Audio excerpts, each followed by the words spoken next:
Malign portents. The mirror's eye.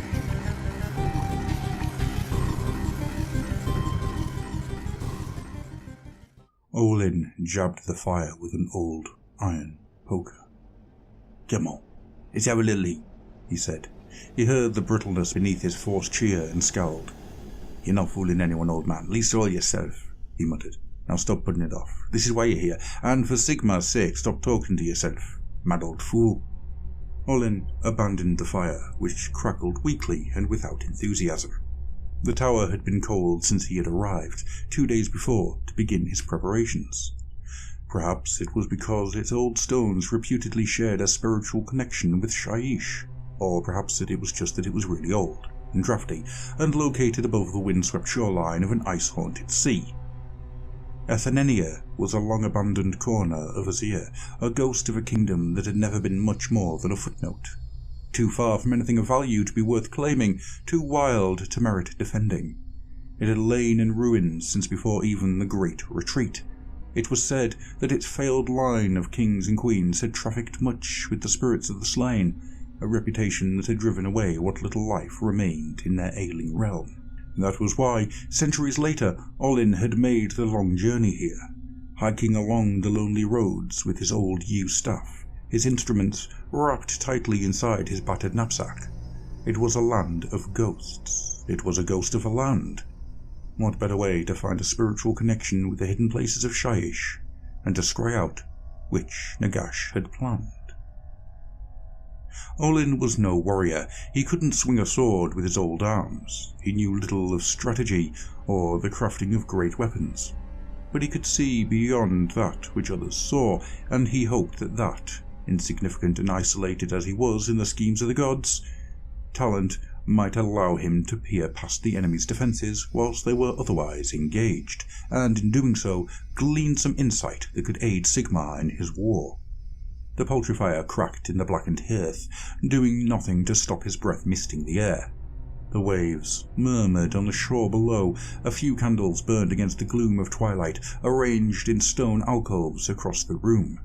Olin's bedroll and camping stove were pushed against one wall, along with the remains of a breakfast he had been too anxious to finish. The stone floor was dominated by a triple circle of Azurite wards that Olin had scribed with exacting care and charged with his own blood. At the centre of the circle stood Olin's scrying mirror, a beautiful gleaming oval of polished snowstone in a Sigmarite setting. Next to it stood his horolog, a complex clock whose Juridan-made mechanisms were powered by a minute sliver of realmstone. These were the tools of Olin's trade. The one let him see, and the other gave him a focus, a point of reference and a lifeline. The ticking of his horolog would always lead Olin back to himself, no matter where his soul wandered.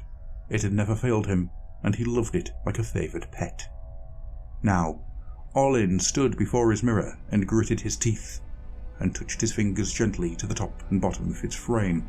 Muttering incantations, Olin stared deep into the mirror's surface. He listened to the tick-tock-tick of his horolog, and satisfied that the sound reverberated in the back of his mind, he let himself see. Sometimes the visions took hours to come, sometimes they did not come at all. This day was different. Crackling hoarfrost blossomed over the mirror's edges, creeping down its Sigmarite stand and spreading icy fingers across the floor. Olin's eyelids flickered, and his pupils became opaque like marble. The mirror shimmered, an image resolved in its surface. A desert, vast, sweeping, its dunes rising and falling like the majestic waves in the timeless ocean. Among them stands a city, its spires rise high, bursting up from the desert like thrusting arms that reach all the way to the stars above. A silvery sun beats down on the gleaming glass of towers and streets, the statues and prisms that make up this teeming metropolis. Power sings through the streets. The skies wheel overhead from this day to night to day again. He knows he sees Shyish as surely as he hears the tick-tock-tick of his clock. Power, portents, surely this is what he seeks. Olin drew back as he felt the stirring of something terrible. A darkness passed over the window, occluding the skies and dimming his candles. The fire had gone out in the grate, he saw, and the shadows in the chamber had grown thick and dense. He felt something, watchful, malevolent. His eyes darted around the chamber. There was nothing, but the feeling remained. "All right," breathed Olin.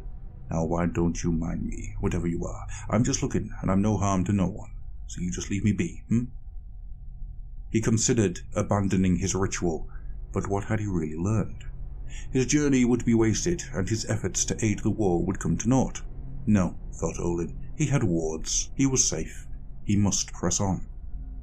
The city draws closer, its streets bustle with a tide of humanity. Robed scholars and cunning artisans rub shoulders with affluent traders and magnificent soldiers. Yet something is wrong. Everywhere he sees mirrors, not unlike his own, and the people speak to them as though they are friends or lovers. Ghosts move within the reflections. Figures swim there in the beyond, more and more until they all but outnumber the living. The sun dims, and a rumble fills the air. The ground shakes and the city shudders, cracks running like spiderwebs through its myriad mirrors. A storm of black sand whirls through the streets, and where it lashes and screams, it strips flesh from bone.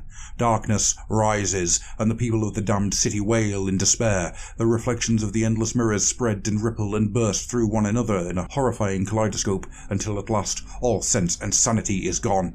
Olin felt panic. This is not what he sought. He listened to the ticking of his horologe. He strained to hear it, fear rising within him. It had never stopped, never failed him. He had never lost its sound. He heard nothing at all. Terror pinned Olin in place. He felt the gaze of something dreadful settle upon him, cleaving his tongue to the roof of his mouth and his fingers to the surface of the mirror. He couldn't breathe, couldn't move or speak. The fear consumed him. The candles had died. The waves were silenced. There was only his mirror and the endless, maddening reflections that marched away within it. Then he saw it. Something moving, crawling closer, passing through one mirror image into the next, and then the next. Closer it crawled, closer, long limbs clad in grey rags that squirmed like snakes, pale face lost in a veil of shadows that revealed only staring eyes to transfix his own. "Please," Olin croaked, "please." Then, for an instant it paused, close beneath his mirror's surface, head tilted like a cat watching fish in a pool.